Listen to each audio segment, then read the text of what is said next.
El presente video se identifica con el equipo número 3 llamado Emperador Urpiano. El mismo está conformado por Maribel Guillén, Nereida Guzmán, Gilberto Mateus, Ray Pérez y Tony Espósito. El mismo tiene como finalidad dar a conocer a la persona y la capacidad jurídica.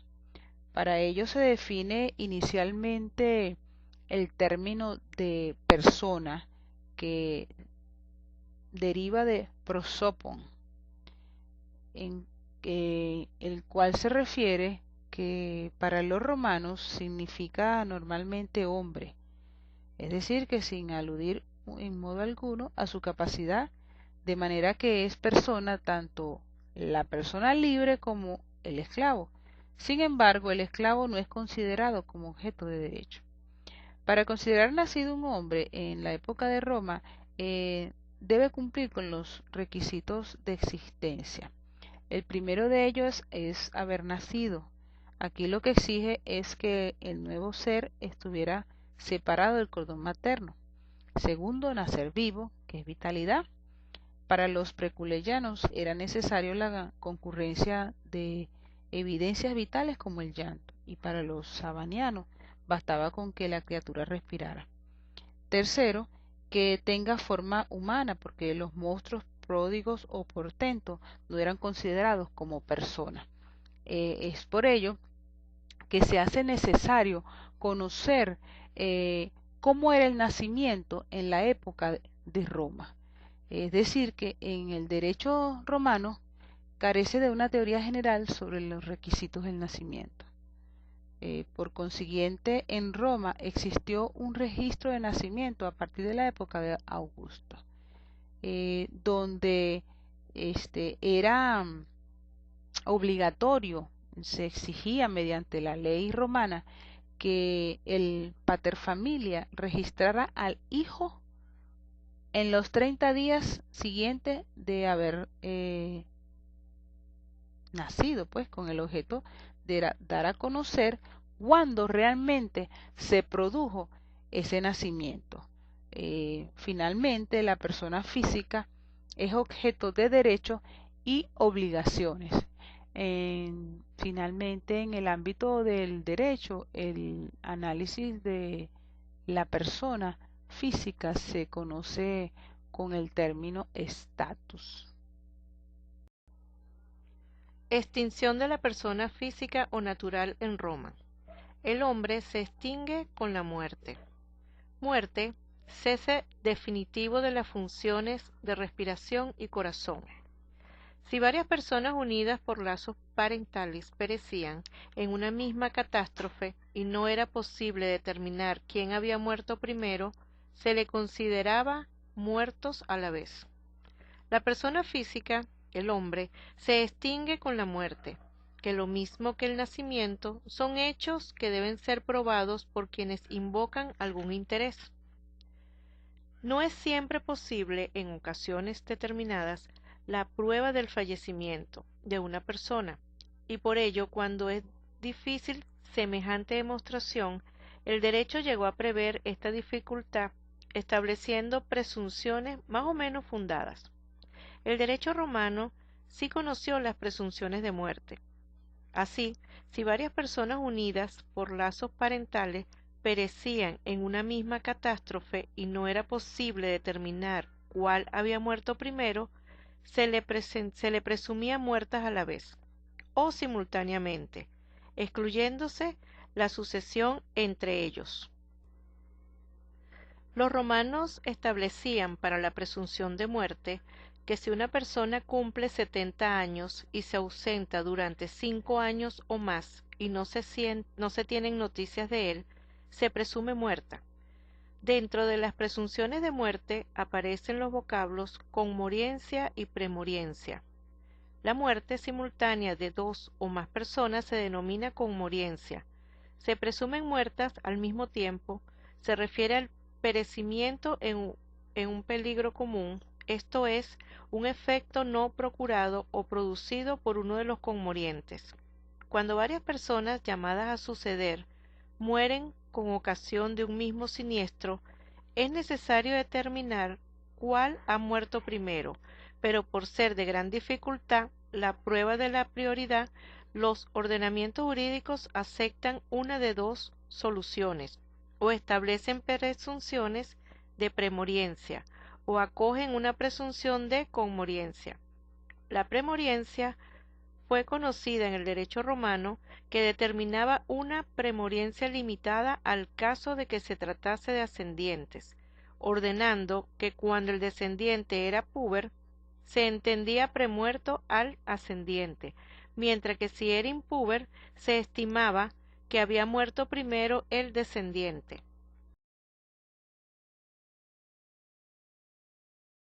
Continuando esta exposición, se hablará del punto de la capacidad jurídica plena, del cual hay que desarrollar el concepto que trata de el hombre, la razón de ser y el destinatario del derecho como el conjunto de reglas establecidas para regular la convivencia. En este particular, este concepto desglosa dos puntos, del cual los romanos en esa época, para definir la persona natural y la persona jurídica, establecieron como persona física y persona colectiva. A la vez, estos dos puntos se subdividieron que tienen que reunir ciertas capacidades, del cual se colocaron tres. Una era el libertatis, la segunda era el civitatis y la tercera era familiae, del cual el libertatis significa que debería gozar con el estatuto de hombre libre, no ser esclavo. El civitatis era que tenía que gozar de una ciudadanía romana. Y la última, que era el familiae, que no es el matrimonio como su principal punto, sino ser el jefe patriarcal de la familia. Para obtener esa capacidad jurídica se establecía una clasificación. Una era la capacidad de goce o derecho y la capacidad de obrar o de hecho, del cual los romanos crearon el capitis diminutio, que establecía a través de tres estatutos de cómo realizar esa jerarquía. La máxima se establecía que era la pérdida de libertad y de ciudadanía, la pérdida total de todo de un hombre. Regularmente en el imperio o era esclavo o era desterrado. Se establecía también la media, que era la pérdida de la ciudadanía, pero retienen la libertad. Pero como no tenían ciudadanía dentro del imperio, tenían que vivir en territorios fuera del imperio o desterrados. La mínima, que nada más se pierde el parentesco civil conservando la libertad y la ciudadanía. Pero como pierde el parentesco del matrimonio, pierden todo el poder dentro de la familia, son adoptados sus hijos y el hijo mayor toma el rol de padre patriarcal. Nos damos cuenta que a pesar de que eso fue hace mucho tiempo, las normas jurídicas de esa época realizaron una plena capacidad para poder hacer negocios y calificaciones civiles. La persona moral o jurídica. El derecho romano creó seres carentes de existencia, acceso a los legales, susceptibles de tener derechos contra obligaciones de forma similar a las personas naturales, radicado en ciertas entidades públicas o privadas, como el Estado, los municipios, las corporaciones, que si bien se hallaban integradas por seres humanos y se manifestaban por medio de estos, eran como personas distintas de aquellos seres humanos y tenían un patrimonio propio con el cual desarrollaban sus actividades. Clasificación de la persona moral o jurídica. Los romanos no desarrollaron una clasificación para la persona moral o jurídica. Sin embargo, algunos tratadistas las reagruparon conceptualmente en universitas personarum, como un grupo de personas, y universitas rerum, para el caso en que un patrimonio es determinado para un fin. Dentro de las universitas personarum se encuentran el Estado o Populus Romanus, dentro de los cuales están los municipios y coloniae, las corporaciones o asociaciones, las cuales estaban integradas por 3 personas como mínimo, con un fin lícito y una caja común o patrimonio independiente de sus miembros. Como ejemplo típico de las universitas rerum están las fundaciones.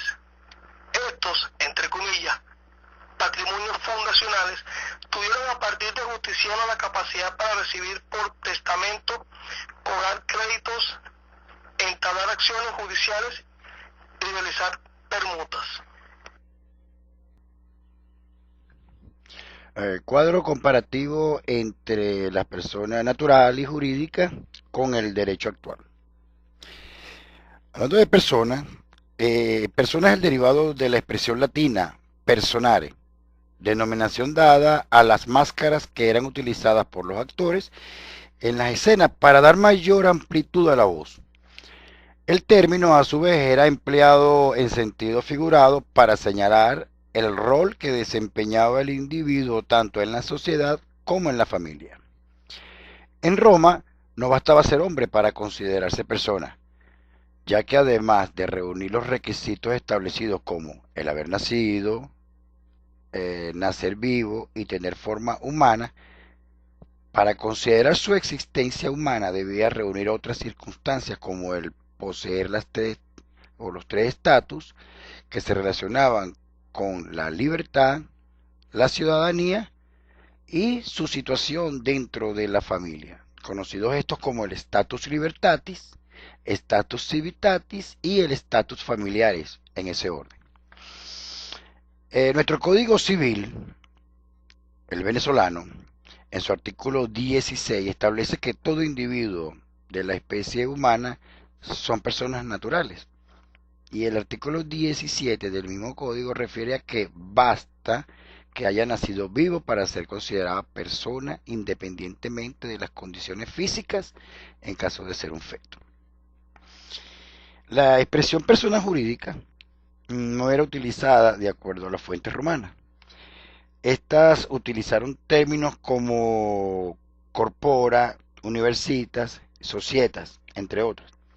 No obstante, a fines de la época republicana e inicio de la imperial, se comienza a observar el origen de la noción sujetos de derecho no humano, donde el jurista señala la diferencia entre las relaciones del cuerpo colectivo y de los miembros del municipio, y se pronunciaron acerca de la posición que ocuparon en el ámbito del ius privatum.